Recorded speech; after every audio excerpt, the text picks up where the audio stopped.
여러분 안녕하세요. 월간 김정현을 운영하고 있는 공단계 김정현입니다. 반갑습니다. 우리 이제 8월달 첫 우리 월간 김정현이 오프라인 찌라시라고 하면 안 되나? 제작이 되는데요. 거기에 모의고사를 20문제 실어드렸습니다. 여러분이 아마 블로그를 통해서나 아니면 오프라인 지면을 통해서 모의고사를 풀어봤을 텐데 매우 양질의 문제들이죠. 당연하게도 그 문제에 대한 해설이 좀 필요하지 않을까 싶어서 별도로 해설 강의를 서비스로 찍어드리는 겁니다. 아주 훌륭한 강의이기 때문에 문제를 꼭 풀어보시고 이 문제에서 어려운 점이 있었다거나 아니면 좀 더 알고 싶은 게 있다면은 이번 해설 강의를 통해서 확실하게 알고 넘어가시기 바랍니다. 아시겠죠? 자, 1번부터 진행할 텐데요. 여러분 블로그 주소 기억해 주세요. 블로그 네이버.com 김jh502입니다. 일로 가시면은 제가 답사에 대한 기록도 있고요. 그리고 영화에 대한 평도 있고 뭐 김정현이 가다, 김정현이 보다, 김정현이 묻다 그래가지고 다양한 콘텐츠를 여러분의 수험 생활과도 연관이 되어 있는 콘텐츠를 제작해 드렸으니까요. 보시면서 힐링도 하시고 그리고 여러 가지 또 시험에 대한 정보도 얻으시고 하시면 좋겠습니다. 아시겠죠? 블로그 제목 다시 한번 기억해 주시기 바랍니다. 월간 김정현 콜. 자, 1번부터 가겠습니다. 1번입니다. 밑줄근 이 시대의 사회의 모습으로 오르는 것은 되었는데 매우 쉬운 문제죠. 봉산, 지탐리, 양양, 오산리, 서울, 암성 등등 어느 시기 유적입니까? 봉산, 지탐리는 특히 뭐가 나온 곳? 탄화된 곡식이 나온 곳이었고요. 양양, 오산리는 최고 유적으로 가장 오래된 유적으로 대략 기원전 8000년경에 집자리가 나온 곳. 양양, 오산리, 지역리 등이 있었죠. 그리고 서울, 암성 대표적인 곳이고요. 부산 동삼동은 우리 조개 무덤 같은 거 나왔던 대표적인 곳이었고 제주 고산리 역시 가장 오래된 기원전 8000년경에 덤문이 토기했던 그런 유적이었습니다. 어느 시대 거? 신석기 겁니다. 신석기 밑에 보니까 움집도 있고 농경도 있고 뭐 됐네, 그죠? 자, 1번 발량전 등의 중국화폐는 언제? 요거는 철기 시대 나오는 중국과의 교역, 발량전, 오수전 등이 있었고 붓도 나왔었죠. 어디서? 경남 창원 다오리에서. 2번 고인돌은 언제입니까? 청동기구역 거푸집 세용동검 철기시대 특징일 겁니다. 가락바퀴뼈바늘 답이 나와 있네요. 가락바퀴뼈바늘이라는 신석기의 원시적 수공업 등장할 수 있었겠다. 따뜻해지면서 더 이상 가죽이나 모피가 안 됐기 때문에 옷을 제작할 니즈가 등장하여 그래서 옷감을 제작했다라고 말씀드렸을 겁니다. 신석기 하면 항상 농경과 기후 조건의 변화를 생각하시기 바랍니다. 사람이 바보가 아니거든요. 인류가 여태부터 옛날부터 바보가 아니었기 때문에 생활환경에 대한 적응을 위해서 어떻게 문화를 발전시켜 나갔는가. 요게 신석기나 구석기 등 선사문화의 핵심적인 내용들이에요. 아시겠죠? 자, 2번 가볼게요. 가나 나라에 대한 설명으로 옳은 것은 되었습니다. 자, 을력 정월에 하늘에 제사를 지내며 을력 은나라의 달력을 썼다. 어느 나라입니까? 요거 보고 알면 땡큐. 부여고요. 이거 몰랐다면 좀 더 가볼까요? 이를 영고라고 한다. 부여 영고라는 제천행사 기억하시죠? 부여입니다. 나는요 산천을 중시하는데 서로 건너가지 못하게 꼭 건너가면은 생구가 뭘까요? 살아있는 주둥이 바로 노비 말하는 거예요. 노비라든가 소나 말로 갚게 하는 것을 책화라고 불렀단다. 가는 부여 나는 어느 나라? 동해의 풍습이죠. 여러 나라 쉽죠? 부여와 동해입니다. 여러 가들이 별도로 사출도를 제가들이 네 군데로 나가는 길이라는 사출도를 통치했다. 콜. 자, 2번 특산물로 단궁, 과마, 반어피 어느 나라 거? 요건 나에 있는 동해의 특산물로 고구려의 삥 뜯긴 유물. 오케이.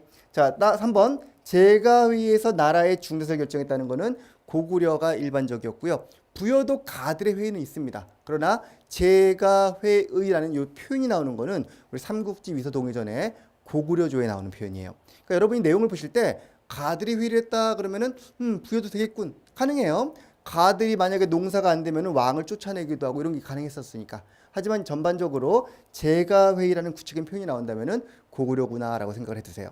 걸. 4번입니다. 사회질서 유지를 위해 범금 8조. 어디야 이거는? 고지선 얘기죠. 지나갈게요. 답은 1번입니다. 다음 3번입니다. 밑줄근 왕에 대한 설명으로 옳은 것은 18세 왕이 올라 칭호를 뭐라 불렀답니까? 영락대왕. 우리 역사에 보이는 첫 번째 연호입니다. 고구려 광개토왕의 영락이라는 연호. 요거 보고 포인트 잡으셔야죠, 뭐 그죠? 그리고 마지막에 보니까 비를 세워서 그 공을 기록하였다라고 되는데 무슨 비일까요? 광개토 대왕릉비 어디에 있나요? 중국 집안에 있고요. 누가 세웠습니까? 요거는 장수왕 아들내미가 세운 거예요. 아버지 돌아가시고 나서 아버지 무덤을 지키기 위한 수묘인 연호를 차출하기 위해서 만들었던 그런 비석이 바로 광개토 왕릉비였습니다. 알고 있는 상식적인 내용이죠. 자, 1번 광개토왕입니다. 국내성에서 평양으로 도구를 옮겼다는 누구? 장수왕. 낭랑 축출 310년의 미천왕이었고요. 전진을 통해서 불교를 수용한다. 언제입니까? 소수리망 때. 고구려는 전진으로부터, 백제는 침류왕 때 동진으로부터, 신라는 고구려로부터. 언제요? 눌지마리간대 들어오고 언제 공인? 법흥왕 때 공인. 오케이. 자, 신라의 군대를 파견해 외를 격퇴했던 내용이 바로 이 비석에 들어있죠. 신라의 399년에 외가 침략을 하자 이듬해 400년에 5만의 군대를 보내서 신라에 침입한 외를 격퇴했고요. 외가 급한 김에 동맹국이었던 가야로 도망을 갔죠. 그러자 가야도 정벌했고요. 광개토왕은 외 정벌하고 가야도 정벌하고 백제를 고립시킨 후 신라를 자신의 쫄딱으로 만들었던 그런 왕이었습니다. 한반도 남부 지역의 영향력이 이때부터 조금씩 가해지기 시작했겠네요. 오케이. 자, 4번 갈게요. 다음 문서를 제작한 국가의 경제상을 묻고 있죠. 항상 발문에서 뭘 묻는 걸 보세요. 국가의 경제를 묻는 겁니다. 시가 아니에요. 이런 거 보고 문제 푸는 습관 들이셔야 됩니다. 자, 이 문서는 1933년 일본 노다이지 쇼쇼잉 동대사란 절의 뒷마당에 가면은요 보물창고가 있습니다. 창고 이름이 바로 정창원, 일본 발음으로 쇼쇼잉이라고 불러요. 이 정창원에 가면은 상당히 많은 우리나라의 문서들이 남아 있는데 그중 하나 고려시대 때 우리나라에서 일본으로 전해준 불경이 있단 말이죠. 근데 불경을 쫙 펴가지고 보니까 마지막 배면지, 이면지를 쓴 거나 마찬가지인데 그 배면지에 요 문서가 바로 붙어 있다 그랬어요. 그래서 불경보다 앞면보다 뒷면이 더 중요해진 그런 문서였습니다. 이게 바로 신라 민정문서 촐락문서라고 하는 이때는 일제 강점기이기 때문에 일본 놈들께서 지들끼리 막 해석하시고 묻어버린 문서 중에 하나였는데 나중에 많이 연구가 되었던 그런 문서예요. 자, 이 문서에는 보다시피 촐락마다 호의 등급과 뭘 기준으로 한 등급이었죠? 노동력의 다과를 기준으로 상상부터 하하까지 정남 숫자에 따라서 9등급의 호등급이 있었고요. 그에 대한 변동 상황, 나이가 올라가거나 떨어지고 죽거나 새로 태어나거나 이런 것들 다 기록해 놓은 거죠. 그리고 성별, 연령별 인구의 규모라든가 특히 토지의 종류와 면적도 상세히 결부제에 의해서 기록되어 있는 게 바로 이 문서의 특징이었단다.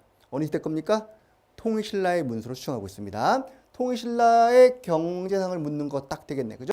1번 모내기법이 전국적으로 확산되었다. 모내기가 들어온 것 자체가 언제예요?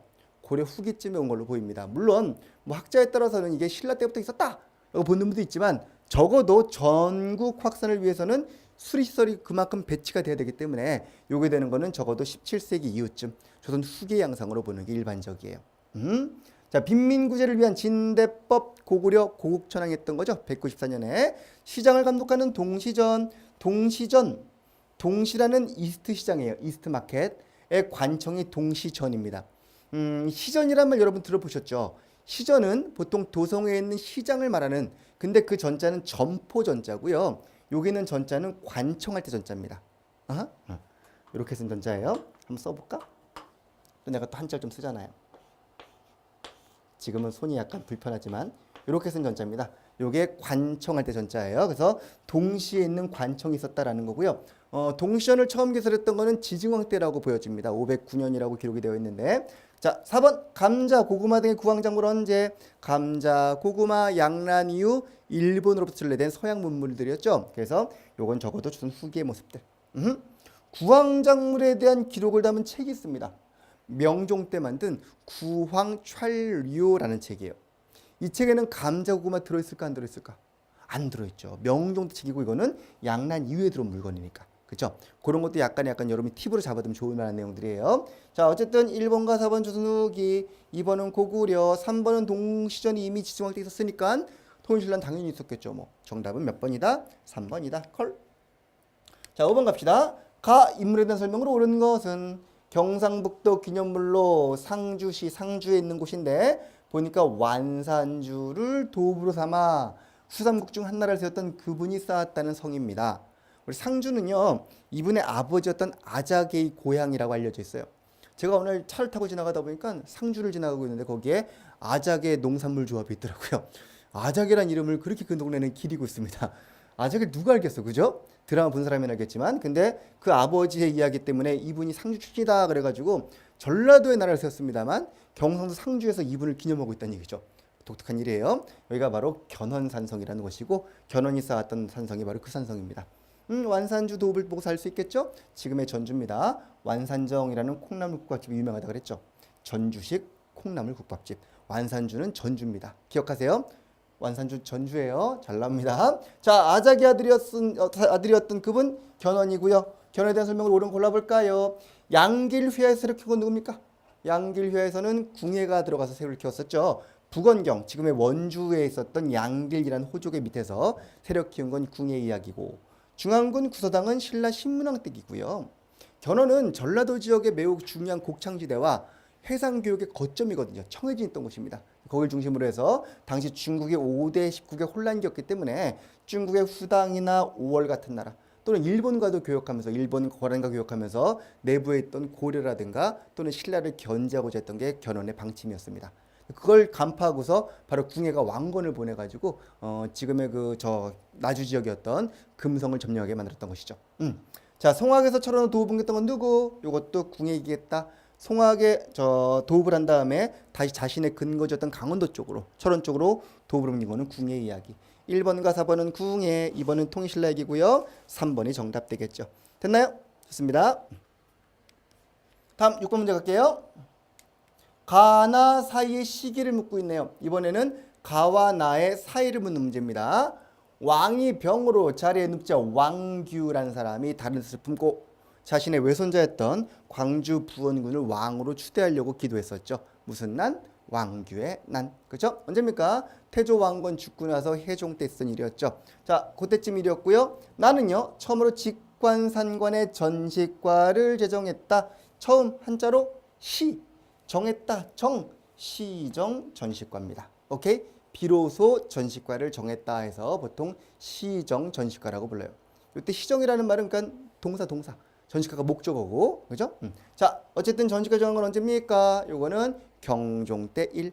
광종의 왕권 강화와 특히 백관의 공복을 사색으로 정했기 때문에 그 사색 공복에 따라서 네 품을 나누고요. 그 안에서 다시 18품으로 나눠가지고 전식과를 정했다라고 나와 있습니다. 즉, 가와 나 사이에 들어갈 수 있는 매우 중요한 왕이 바로 누굽니까? 광종이에요. 광종의 왕권 강화 덕분에 나가 나온 거니까. 여러분 아마 광종 찾으면 될 겁니다. 오도양계 지방지도가 확립된 거는요, 처음 만든 건 12목 설치는 성종 때였습니다만 이게 오도양계로 재편된 거는 현종 때 일이었고요. 흑창은 태조 왕건이 한 거니까 가보다 앞일 거고요. 노비양건법 빙고. 그죠? 칠제 관학진흥책은 그 당시 사학이 발달하면서 이에 대한 대응으로 공교육 정상화했단 말이지. 예종 때 있던 일이었습니다. 10번입니다. 가 역사서 책을 묻고 있네요.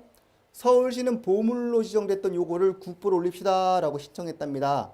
이 책은 인종 때 편찬된 정사, 나라에서 편찬한 정사로서 고대부터 통일신라까지 바로 삼국부터 신라까지를 다뤘던 그런 책입니다. 알고 있죠? 인종 때 만든 그 책의 이름은 삼국사기. 누가? 김부식이 왕명으로 이자금면을 딱 진압하고 안정기에 들어갔을 때 인종이 해보자 이렇게 된 거지. 보통 정사라는 거는 이전 왕조의 역사를 다음 왕조가 만들어주는 겁니다. 그래서 조선에서는 고려사를 만든 거고요. 고려에는 삼국사를 만든 겁니다. 따라서 지금 대한민국 뭘 만들어야 될까요? 조선사를 만들어야죠.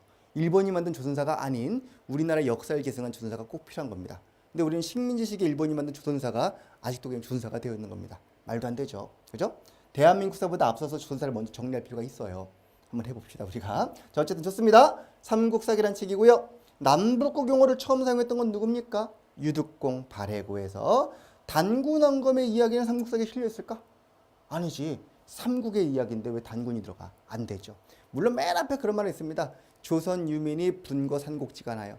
조선의 유민들이 산과 계곡에 흩어져 살면서 삼국을 이뤘다, 신라를 이뤘다라고 되어 있는데 그건 그냥 그런 이야기일 거지, 역사인 것이지 단군왕검의 스토리가 들어있는 건 아니겠죠. 대표적인 책으로는 삼국유사와 재앙운기 등이 있었겠죠. 김부식이 왕명으로 편찬한 기전체이다. 정사는 주로 기전체로 쓴다더라. 본기, 열전, 세가 이런 걸 집어넣는 것이죠. 우리 삼국사기는 세가 대신에 본기를, 고려사는 본기 대신에 세가를 넣었다는 게 특징이었단다. 알고 있는 거? 콜.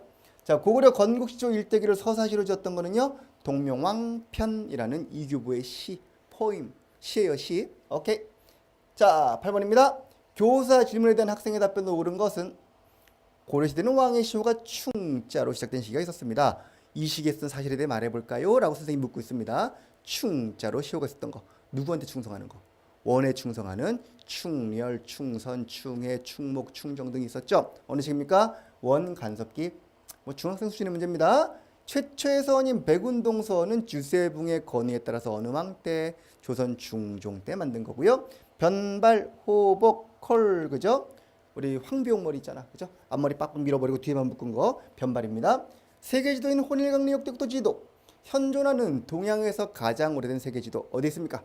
일본에서 수정되어 있습니다만 태종 때 만든 세계 지도입니다. 중국에서 들어온 혼일강리도라는 지도에다가 한반도만 딱 붙여가지고 만든 우리 우리나라 사이즈가 아프리카보다 크죠, 전체보다. 그렇게 되어 있는 중국과 우리나라 중심의 지도가 바로 이 세계 지도입니다. 현재는 일본 텔리대학교에서 수정되어 있습니다. 망이 망소이가 가호컨스텔에 저항하여 봉기했다. 망이 망소이 나온 제 무신집권기. 오케이. 정중부 집권기의 특수구역인 공주명학소라는 곳에서. 패스. 다음 정책을 시행하는 왕을 묻고 있습니다. 왕 16년 옛 땅의 회복을 논했다. 소다로의 땅이 넓었기 때문에 이쪽을 복구하는 옛 땅을 회복하는 차원에서 성을 설치하고 남쪽에 있는 백성들을 이주시켰답니다. 뭐라 불러요? 이사시켰다. 백성을 이사사사 백성민 사민이라고 부르죠. 사민을 통해서 이쪽을 실제 경영하고자 했다는 겁니다. 여기는 본래부터 우리 땅이었어요. 그렇죠? 자, 경원이라는 지명 우리 기억하시죠? 경원, 회령 이런 거 전부 다 저 두망 하고 있었던 그런 지역입니다. 자, 왕 16년에는요. 같은 해죠. 함길도 감사 김종서가 방금 봤던 경원 지역의 두 고을에 관리를 파견합시다 라고 했다는 겁니다. 즉시 2조는 인사권 담당하는 부서니까요. 명을 내려서 두 의정에게 동의를 얻어서 정승의 동의를 얻어가지고 이게 항상 우리 민주주의예요. 그죠? 왕 혼자 하는 게 아니라 대신 대 동의를 얻어가지고 문무가 구별된 자를 택하여 보고하게 했다라고 되었습니다. 이쪽에 관리를 임명하는 토관이라든가 파견 제도가 나오고 있는 것이죠. 바로 뭐가 떠오릅니까? 사군 육진 떠올라야 됩니다. 어느 왕 때? 세종대왕 때 김종서 노래 잘하죠. 뭐 겨울비 노래도 있고요. 김종서 호랑이 장군. 오케이. 자, 세종대왕의 업적으로 오른 것은 훈민정음. 나란 말씀이 딩국에 달아 빙고. 기본법전인 경국대전을 반포했던 건 완성시킨 성종이 한 거고요. 악학개범 예악사지 완성은 모두 누구? 성종. 예 국조례의 악학개범 사는 이제 문종 때부터 있던 걸 완성해가지고 동국 통감. 지로는 동국 여지 승남. 네 권의 직원 꼭 기억합시다. 오케이. 악학개범은 성종 때, 법전도 성종 때. 현직 관료에게만 수조권 지급하는 이른바 직전법은 세조 때 실시가 되었죠. 10번입니다. 가에 대한 설명으로 옳은 것은 고려시대 제인, 영어로는 탤런티드맨, 요새 탤런트, 영화배우 이런 분들 광대죠, 뭐 그죠?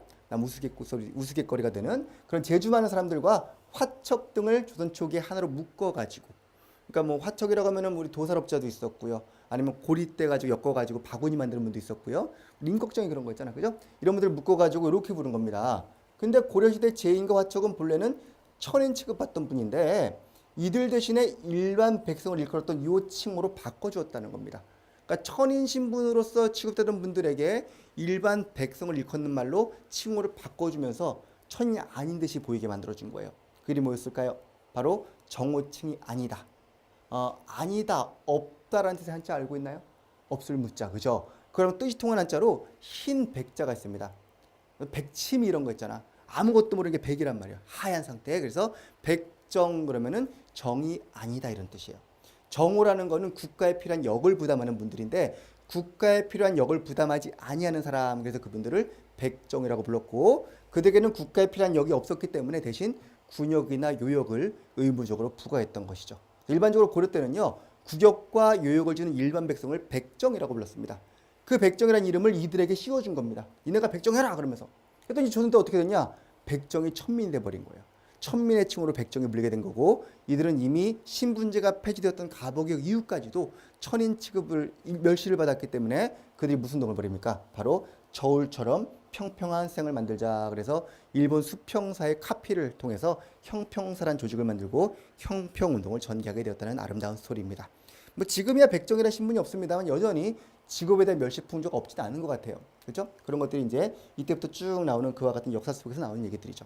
역사를 알면은 현재가 보인단 말이에요. 오케이. 자, 1번 매매상속증여, 이건 노비 얘기입니다. 그죠? 장례원, 장례 치르는 곳이 아닙니다. 얘가 바로 노예할 때 예자입니다. 그러니까 노예를 관장하는 관청, 역시 노비 담당 관청입니다. 봉군 조조하면은 저 신량역천이라는 신부는 양인이나 한일이 차이도 몇 종류? 7종류. 그래서 보통 칠반천역 불러요. 봉군, 조졸 또 뭐 있습니까? 많죠. 수군이라든가 일수, 나장 등등이 있는데 이분들은 신부는 뭘까요? 양인입니다. 양인이지만 천하은 일을 했다는 얘기고 이분들은 천인이고요. 따라서 신분층은 같은 신분층이 아니에요. 응? 양천제에서 양인과 천민은 엄격히 다릅니다. 40문제가 아니라 고려 조선은 기본적으로 20문제예요. 양인이냐 천민이냐. 따라서 천민과 양인은 같은 신분이라고 볼 수가 없다는 얘기죠. 자, 11번 가볼까요? 가나 사이 시기를 묻고 있습니다. 이번에는 두 사건 사이. 최근에 많이 나온 유형들이죠. 두 개 사건 물어보면서 사이 시기에 있었던 일이 무엇이냐. 자, 가. 생모 윤씨를 패배하는 인원. 오케이, 패배 윤씨. 생모에게 존 올리지 말자 했던 이들 전부 다 중용으로 다스려가지고 시체를 베고 시체를 파내가지고 베어버리는 겁니다. 뭐라 불러 이거? 부관참시 같은 거. 가산다 몰수하고 연자시켜 노비로 삼고 이래가지고 막 주워 패고 이랬단 말이에요. 그치? 뭐야 이게 바로 연산군이 일으켰던 무슨 사화? 갑자사화죠. 엄마의 원소를 갑자사화. 나는요 윤임 나왔네. 윤씨들이 음모를 꾸며가지고 어쩌고저쩌고 해가지고 윤씨끼리 싸운단 말이야. 윤씨들 결국 사약 먹고 죽었네. 그죠? 소윤과 대윤의 대립구도 무슨 사화? 명종 때 을사사화. 갑자사화, 을사사화. 사이에 뭐가 들어갈까요? 아마도 배운 거 하나밖에 없을 텐데. 기묘사화. 그죠? 조광조 등의 기묘사림들이 개혁을 추진하다가 문매를 맞았던 기묘사가 들어가면 되겠습니다. 볼까요? 기묘사 어디 있습니까? 조광조 2번에 있네. 거꾸로 해도 조광조 기묘사입니다. 자, 1번에 서인의 반정 정권 장악은요. 인조 반정 말하는 거죠. 그죠? 자, 정일의무원 사건은요. 동인과 서인이 처음 분할했던 선조 때 있었던 일이었죠. 그때 동인들이 피해를 입었단다. 정철 막 나오고 했던 이야기입니다. 효종의 죽자 자의 대비 복상 문제로 예송이 정리되었단다. 예송 문제는 언제? 효종 사후 효종 아들내미 누구? 현종 때 1차 2차 기의 갑인 예송이 있었죠. 자, 12번입니다. 다음 자료상에 나타난 시기. 이번에 시기 문제입니다. 전기수 뭐지? 하고 봤더니 써있네. 고맙게도 이야기책을 전문적으로 읽어주던 스토리텔러. 오케이. 글 모르는 사람 많았으니까 이때는요. 책을 딱 읽어주면서 저작거리 나고 책을 읽어주면은 막 좋다고 듣는단 말이야. 그럼 막 얘기하다가 여기 나오다시피 갑자기 꼭 필요한 하이라이트 가면은 짜잔 그러고 막 우리 드라마 보면 나오잖아. 주인공 딱 멈춰가지고 다음 호에 계속 이런 거 그런 것처럼 짜잔 멈추는 거예요. 아 듣고 싶어 미치겠지. 그럼 들려주세요 막 이러면 이러면은 돈을 막 던져주는 거야.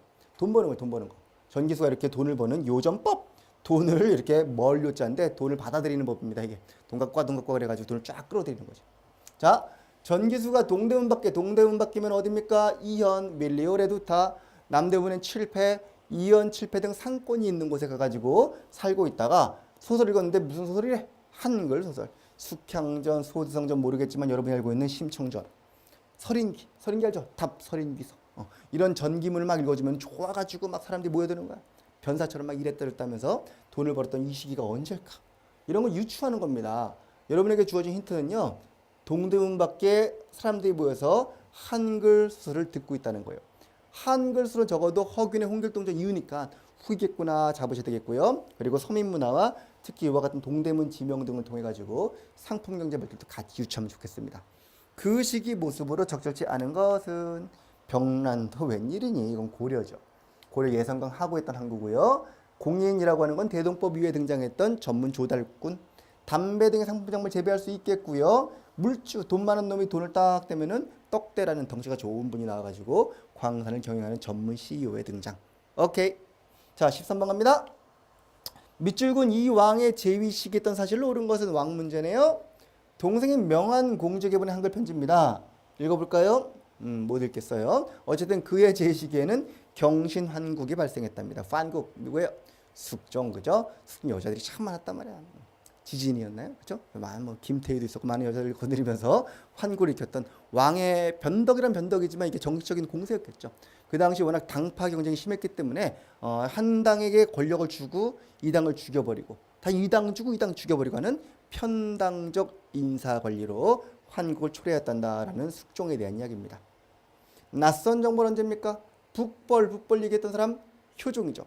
효종이 북벌을 추진하고자 부대를 막 키웠는데 북벌의 대상이었던 청나라에서 군대를 요청한 거 우리한테 거꾸로 진을 치려고 군대 키웠는데 도와달라는 겁니다. 그래서 우리가 또 정을 이렇게 파병을 한 거죠. 어딜 정벌 하려고? 러시안 빨리 발음해. 나선은 러시안을 한자로 쓴 겁니다. 러시안 정벌의 조총부대 동원은 효종 때 청과의 경계를 정한 백선 정계비 1712년 컬컬컬. 안용복 언제? 숙종. 백선 언제? 숙종. 간도, 독도 모두 숙종입니다. 기억하세요. 문신 제기역 초기의 문신제는 정조구여 탕평비는 영조가 세운 비석입니다. 성균관 반수교 위에다가. 패스 14번 인물 문제입니다. 이번엔 나는 천리를 끌어다 지척을 삼겠으며 천리 밖에 있는 걸 끌어다가 내 옆에 두겠으며 태산을 깎아 평지를 만들고 남대문을 3천 높이고 천리가 뭐야? 본래 왕실의 종친들은요 정치에 관여하면 안 됩니다. 지금도 마찬가지예요. 대통령 친인척 정치하면 안 됩니다. 정상이에요 그게. 그래서 왕실의 종친들은 천리 밖에 있어야 되는 존재인데 힘이 없는 겨. 그래서 종친 끌어다가 내 옆에 두겠다는 겁니다. 이분은 그래서 종친과라는 특별한 과거도 실시했어요. 그리고 태산, 당시 태산같이 높았던 세력이 바로 누구였냐? 노론 세력들이었습니다. 노론을 깎아서 평지를 만들고 남대문 남인이겠죠. 남인을 올려주겠다라는 겁니다. 나는 남인을 키우고 노론을 죽이고 종친 끌어오겠다라고 선포해버린 거예요. 아, 노론들이 가만히 있었겠어? 그죠? 지랄지랄 했겠죠? 그들에게 열심히 철퇴를 가했던 거지. 우리 법전도 만들었고요. 무슨 법전? 대전회통. 그리고 보다시피 서원도 까버리는 겁니다. 노론의 근거진 서원을 600여 개 중에서 47개만 남기고 다 없애버린 겁니다. 그래서 만약에 공자가 오더라도 죽여버린다 그러면서 뭐 엄청난 선전포고죠. 공자는 신입니다. 신. 까르브 가시예요. 지금 치면 예수, 부처 다 합친 것보다 훨씬 더 급이 높은 분입니다. 근데 공자도 죽여버린다 그런 거예요. 막 오늘 대통령이 다니면서 막 기독교 십자가 막 부수고 있는 겁니다. 교인들이 왜 그러세요? 했더니 예수도 용서하지 않겠어 그러면서 선전포고입니다. 근데 그 당시에 만동묘를 철폐해버린 것이죠. 이와 같은 강경한 탄압 정책으로 인하여 물론 욕도 먹었겠지만 뭐 개혁은 제대로 됐었겠죠. 그죠? 그 소용돌이 속에서 이제 외세 심리학도 있었고 환란기 있었던 그분이 바로 고종의 아버지인 흥선대원군이라는 분입니다. 운현궁이라고 서울의 저 한복판에 가면은요. 거기 낙원시장 바로 뒤에 보면은 거기 운현궁이라는 대원군의 가택이 아직 남아 있습니다. 아주 규모도 크고 궁궐로 통하는 직할 도로도 있고 막 이럴 정도로 당시 최고의 권세가가 왕의 아버지였던 것이죠. 아, 지가 종친이면서 그렇잖아? 이러면 안 되는 것인데. 자, 왕의 친위부대인 장명을 설치했던 건 누굽니까? 이거는 정조고요. 경복궁 중건하겠다 그러면서 원납전. 본래는 원에서 납부하는 돈이지만 사람들은 원망하면서 납부했던 그런 돈입니다. 바로 원납전 징수가 대원군의 실정으로 꼽히는 것이죠. 대전 옳지 않은 거군요. 1번이 답이고요. 대전 회통 바로 대원군이 만든 법전이고요. 모든 걸 모았습니다. 속대전과 통편을 모아서 모을 회자입니다. 다 모아서 이 책은요. 현존 최고의 법전이에요. 이 책에는 원 해가지고 경국지는 뭐라고 되어 있는가, 속 해가지고 속대전은 뭐라고 되어 있는가 다 정리해놨습니다. 이와 같은 모은 책이 회통이었고요. 환곡폐단을 위한 사창제 실시컬, 그죠? 사창제는 예전에 있었던 조선시대에 있었던 세종이 했던 것이죠. 자치적인 민간 창고라고 보시면 되겠는데 그걸 부활함으로써 당시 수령의 폐단을 전부 다 바로잡겠다라고 했던 것이죠. 자, 15번 가겠습니다. 다음 절에 건물이 만들어진 시기. 우리 월간 김정일을 봤다면 풀 수 있는 문제죠. 그렇죠? 딱 보니까 뭐예요? 덕수궁 석조전. 그렇지? 덕수궁의 서양식 석조 건물을 지었는데 그 비용이 이만큼이었다라고 황해는 몇천 여러 개 실려 있고요. 영국인이 이걸 전부 다 관리 감독했기 때문에 금 500원을 줬다는 겁니다. 주 대정식 은장로라는 거는 주나라의 큰 솥 스타일의 은으로 만든 향로 이런 뜻이에요. 옛날 중국 주나라에서는 세 발 달린 솥을 많이 만들었어요. 그걸 정이라고 부르는데 큰 솥 스타일, 주나라 스타일, 복고풍 스타일의 은으로 만든 향로를 선물로 줬다는 얘기입니다. 몰라도 괜찮겠습니다. 어쨌든 간에 덕수궁의 건물 건축 감독을 했기 때문에 이걸 주겠다라면서. 이거 언제 만든 거죠? 고종이 어디 있다가 러시아 공사관에 있다가 경복궁을 가지 못하고 그 바로 옆에 있는 당시 정릉동에 있었던 그 일부 저 민가였는데 나중에 궁궐이 되었던 거 경운궁 기억나시죠? 그쪽으로 항공하시면서 그 경운궁의 어떤 그 위세를 위해서 건물을 많이 지어요. 그 중에 하나 바로 이거였고 이건 10년에 걸쳐서 1900년부터 10년까지 러시아인 뭐 영국인 다 동원돼가지고 만들었던 당대 최고의 건물입니다.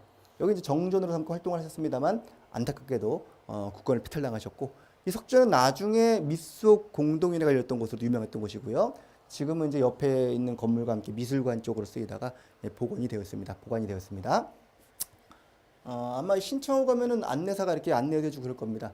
가볼 수 있으면 가보시고요. 아니면 제가 블로그에 썼던 글을 보시면서 참고하시면 좋을 것 같습니다. 자, 이 덕숭 속전이 만들어진 시기니까 대한제국기 찾으면 될 겁니다. 1910년 그 연도 모르더라도 1900년부터라는 거 모르더라도 대한제국기 아마 고종이 만들었겠지라는 걸 알고 계셔야 되는 겁니다. 아시겠죠? 1번 조미조약은요. 우리가 서양과 맺은 최초의 조약으로 1882년에 명성황후가 시해된 다음에 아간파천하시고 그 다음에 황궁하신 겁니다. 그렇죠? 95년 얘기고요. 13도 창의군은 바로 대한제국기에 있었던 대표적인 정미의병의 활동이었기 때문에 답은 3번이 되겠네요. 고종이 환구단에서 직위식을 가진 다음에 궁궐에 대한 증축이 이루어진 겁니다. 따라서 4번 뒤에 이게 나오는 거죠. 16. 밑줄근이 조약의 체결에 대한 저항을 묻고 있네요.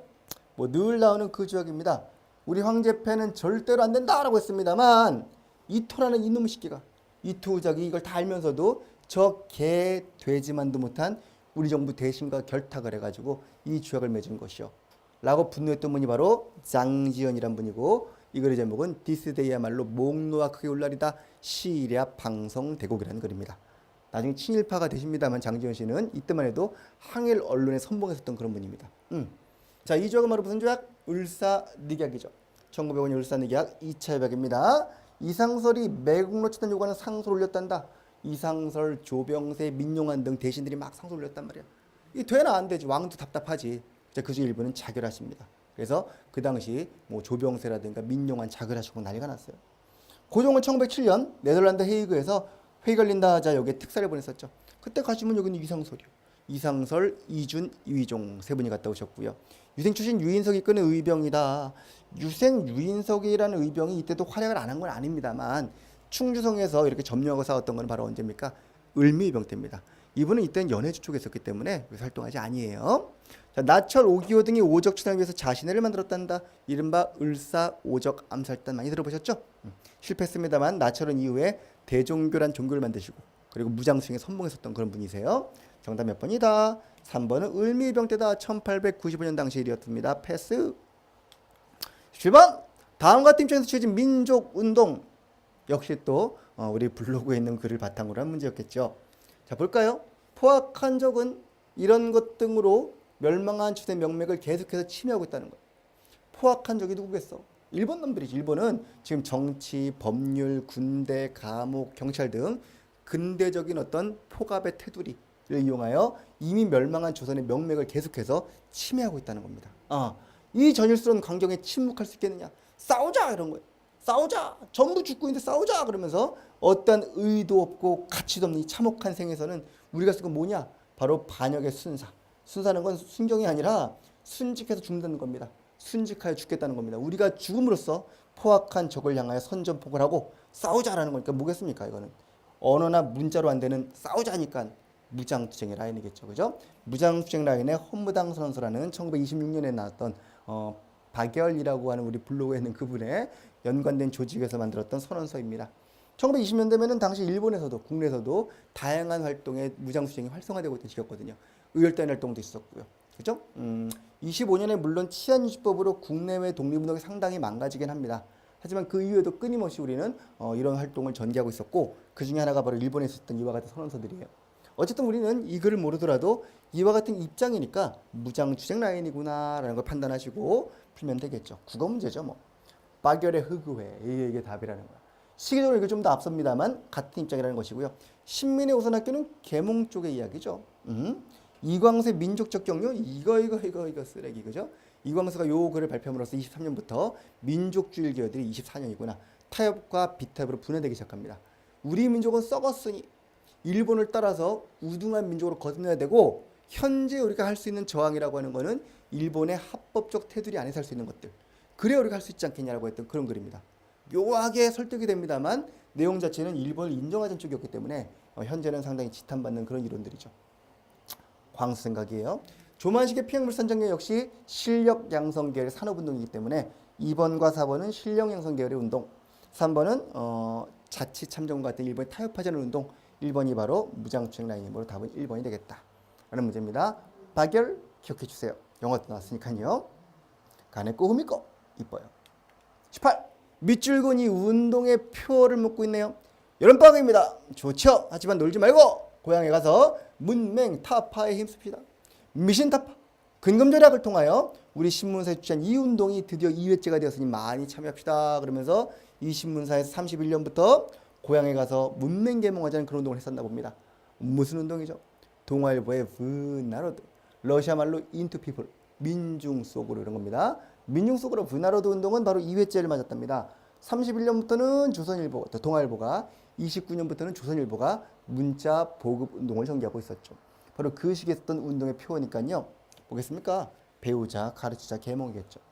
잘 살려면 어린이를 위하라. 소파, 폭신폭신, 방정환 선생의 어린이 운동이고요. 색동회라든가 천도교 소년회라든가 이런 조직이 있었습니다. 한민족 1천만 한 사람이 이런 식 돈을 모아서 뭐 하자고? 대학 세우자고. 밀립대학 설립운동. 천차만별의 천시를 철폐하라. 천시, 천하게 보는 시각을 폐지하자. 아까 나왔던 형평운동의 표어가 되겠습니다. 답은 3번. 19번. 밑줄근 개헌의 결과를 묻고 있습니다. 지난 29일 자유당에서 헌법 파행을 했나 봅니다. 이 개헌 파동 봤더니 203명 중에 3분의 2가 136이냐 135냐 하는 관점이라는 거야. 왜냐하면 3분의 2면은 135.3333이거든. 몇 명이 통과해야 되는 겁니까? 136명이 돼야 되는 거지. 이건 135가 안 되잖아. 그죠? 그래서 136이 안 되는 거니까 최소 인수는 136인데 왜 135라고 통과를 시켰지라는 겁니다. 반올림으로. 이게 뭐예요? 바로 4.4.5입 개헌이었던 것이죠. 그죠? 몇 차 개헌? 오리발 544, 오리발 544, 52년 발췌 개헌, 54년은 4.4.5입 개헌 2차 개헌입니다. 이승만은 이 개헌을 통해서 초대 대통령, 이 헌법이 지정될 당시의 대통령한테는 중임 제한의 단서 제한을 받지 아니한다. 그래가지고 무제한 출마할 수 있다라고 바꿔버렸습니다. 이때부터 이승만은 무제한 출마 가능해지셨고 3대, 4대 다 나왔던 것이죠. 자, 그럼 내용 보겠습니까? 개헌당 대통령은 중임 제한 폐지한다. 4번에 있네요. 1번은요. 내각제는 3차 개헌이 대표적이죠. 장면 정부가 출범하던 그때입니다. 4.19 직후에 허정, 과도 정부의 3차 개헌. 통일주체 국면에는 저 박정희 정부 때 유신 때니까 7차 개헌 때. 국회 간선이다 그러면은 일단 재헌 때 그랬었고요. 그리고 3차 개헌 이후에도 우리 국회 양원제 의회에서 대통령 뽑았기 때문에 그때도 간선이라고 볼 수 있겠죠. 어쨌든 이때는 아닙니다. 직선이었습니다. 이때는요. 라스트 20번. 다음 정부 시기의 모습으로 적절한 것은 베트남 파병하고 경복도로 완성했고요. 유신헌법 공포하고요. 베트남 파병 언제? 64년에 비전투병, 65년에 전투병, 73년까지. 경복도로 메워둡시다. 70년에 개통됩니다. 유신헌법은 72년이었고요. 바로 전부 다 누구 시기? 요분. 박정희 대통령, 그죠? 전 대통령 아버님이시죠. 그분이 있던 시기입니다. 박정희 정부 시기에 볼 수 있는 모습으로 적절한 것은 농지개혁은 정부 수립 직후 1949년 당시 농림부 장관이었던 조봉암의 발의에 따라서 우리 이승만 정부에서 정부 수립 직후 한 겁니다. 금융실명제 김영삼 정부 때죠. 김영 정부 때 검은 돈을 철폐하자 그러면서 한칠레 자유무역협정 FTA 체결은 물론 이제 그 전부터 있습니다만 논의는 있었습니다만 처음으로 이렇게 발의되고 비준된 거는 노무현 정부 들어섭니다. 한미 FTA는 이명박 정부 때부터 발의가 되고 비준되고 발의된 겁니다. 그 전에 나왔습니다만 비준되고 시행이 된 거는 언제였는가를 묻는 거라면은 요거는 노무현 정부, 한미는 이명박 정부라고 기억하시면 좋겠습니다. 특히 한미 FTA는 최근에 문제에서 가끔 등장하고 있으니까요. 한칠레가 첫 수교였거든요. FTA 뭔지 알죠? 자유무역협정, 그죠? 그래서 칠레산 홍어라든가 와인이 막 들어가지고 우리나라 홍어가 다 망가졌잖아요.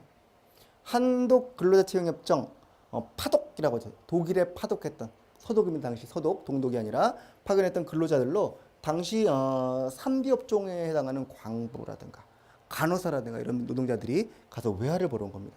우리 북한이 지금 외화벌이 하듯이 그때 우리는 외화벌이를 위해서 외국에 근로자 보냈던 겁니다. 계속 이어져서 이건 70년대 사우디아라비아에 갔던 그런 중동 특수를 위했던 근로자도 있었고 이런 것들이 이제 그 당시 박정희 정부 때 뭐 돈이 없으니까 돈을 벌려고 외국 나갔던 그런 분들이 많았던 것이죠. 파독 근로자들 60년대부터 갔던 62년에 처음 이제 시행이 됐었고요. 66년에 협정에 따라서 우리나라에서 근로자들이 많이 파괴됐던 그런 이야기를 담고 있습니다. 정답 몇 번? 4번이에요. 지금 독일 가면 이때 가셨던 분들이 여태까지 살고 있는 분들이 많아요. 조국을 그리워하면서 눈물도 흘리고 이러면서 그때 내가 우리 조국을 위해서 얼마나 했었는데 우리 버릴 수가 있냐 뭐 이러면서 활동도 하면서 얘기도 하시고. 자, 이렇게 20문제 다 풀어봤습니다. 즐겁죠? 만점 받았으니까요. 잘 보셨으리라 믿고요. 혹시 몰랐던 게 있다면 너무 실망해하지 마시고 알아가면 되는 겁니다. 그렇죠? 그 몰랐던 문제를 다시 한번 확인하시면서 선지 하나하나 보시면서 아 이랬구나 하고 확인하시고 기본서 꼭 찾아보세요. 아니면은 초코집 찾아보세요. 좋은 책이니까요. 자, 이상으로 20문제 마무리하고 또 다음에서 만나보도록 하겠습니다. 땡!